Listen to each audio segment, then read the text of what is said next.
Hello everybody, welcome back to my YouTube channel. If you are new here, then welcome. My name is Rachel and I am a disruptor in the accounting industry. I'm disrupting what it means to be an accountant, what it feels like to have an accountant, and showing you the behind the scenes of what running an accountancy practice looks like. I create long and short form content across YouTube, TikTok, and Instagram, and so I would absolutely love to see you everywhere. I share daily behind the scenes content of what it's like to scale a business in your 20s, and you can use the links in the description of this video to find me everywhere that you consume content. My content is the content that I have desperately needed at different points during my journey so far, and so this content is by me for you. If you've got any questions or content requests, you can pop them in the comment section down below, and that drives the content that I bring to you next. In today's video, I'm going to be talking about how to get maternity pay when you are self-employed. Within our accountancy practice, we have 700 clients, and this is a conversation that I have with female business owners all the time.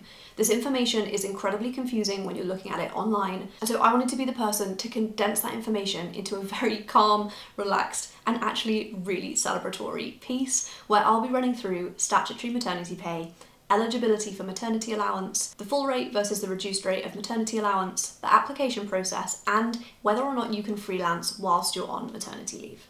So let's kick off by getting stuck into statutory maternity pay. Navigating the ins and outs of maternity leave whilst you're self-employed can be really tricky for so many reasons, but particularly when there's not much information made available on the topic. Fortunately, there are a few different options available to you when you're self-employed and expecting a baby. So first off, congratulations. Statutory maternity pay is the pay that employers must provide to their eligible contracted employees. To be eligible for statutory maternity pay, or SMP, in the UK, you must have a full-time employment contract with a company that pays you through PAYE and deducts national insurance and tax for you. You'll also have to have worked for that company for at least 26 weeks at the 15th week before your baby is due.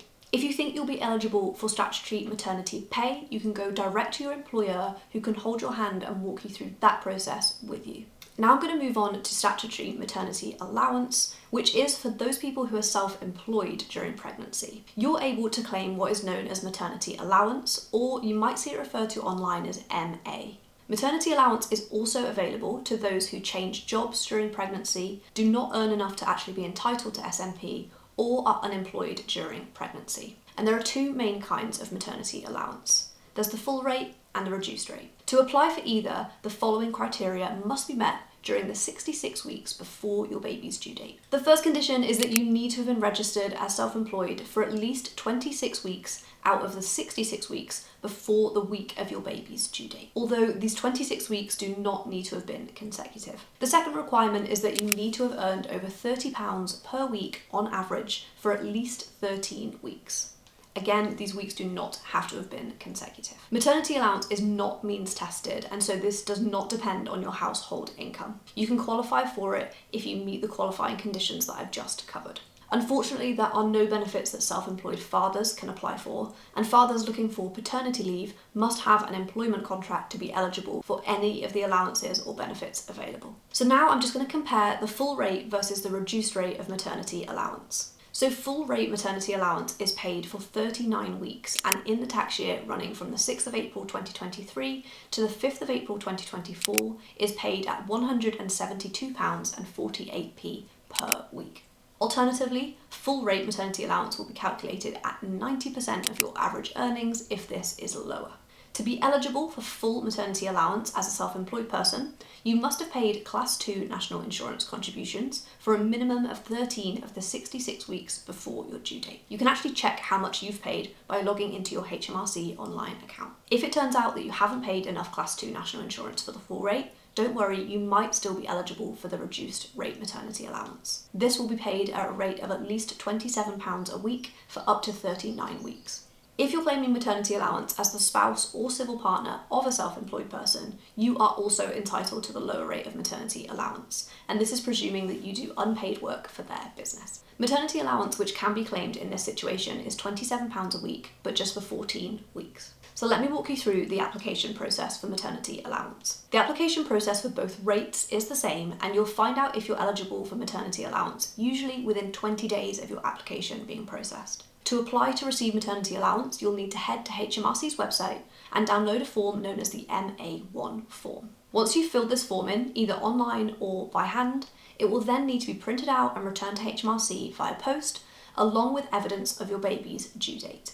If you are registered as self-employed and have made sufficient Class 2 national insurance contributions, you will be classed as having enough weekly earnings to receive full rate maternity allowance and shouldn't have to submit proof of income to HMRC. You can file your claim for maternity allowance once you've been pregnant for 26 weeks, and the payment should start 11 weeks before your baby is due. If your application is processed successfully, you can choose to receive maternity allowance payments every 2 weeks or every 4 weeks. If, however, you are not eligible for maternity allowance, you might be able to apply for Employment and Support Allowance, which is referred to as ESA. You'll be automatically considered for this benefit if your application for maternity allowance is denied. For more information on ESA, HMRC should be contacted directly. Okay, so this is a really common question that I get from clients when they're planning maternity leave or planning to get pregnant, and that is freelancing whilst on maternity leave. So again, the most common question I get is, can I take on freelance work whilst I'm on maternity leave? And the first thing to note is that nobody, employed or self-employed, can legally do any work in the 2 weeks following birth. This period is known as compulsory maternity leave. After this 2-week period, you potentially may be able to do some work on a self-employed basis depending on which benefits you are receiving. So if you're receiving maternity allowance, then you're only allowed to work up to 10 days during the period you are receiving maternity allowance. And these days are formally known as Keep in Touch or KIT days. Any work at all carried out on a single day during this period counts as a full Keeping in Touch day. Things are a little bit more flexible if you are receiving statutory maternity pay, but of course depend on the terms of your employment contract. Oh, and that is a wrap. Today we have covered off statutory maternity pay, eligibility for maternity allowance, the full rate versus the reduced rate of maternity allowance, the application process, and continuing to freelance whilst on maternity leave, which I really hope will have answered all of your questions about how to get maternity pay when you are self-employed. Please do let me know in the comment section what you found the most helpful. Thank you so much for joining me today, and I hope to see you again very soon.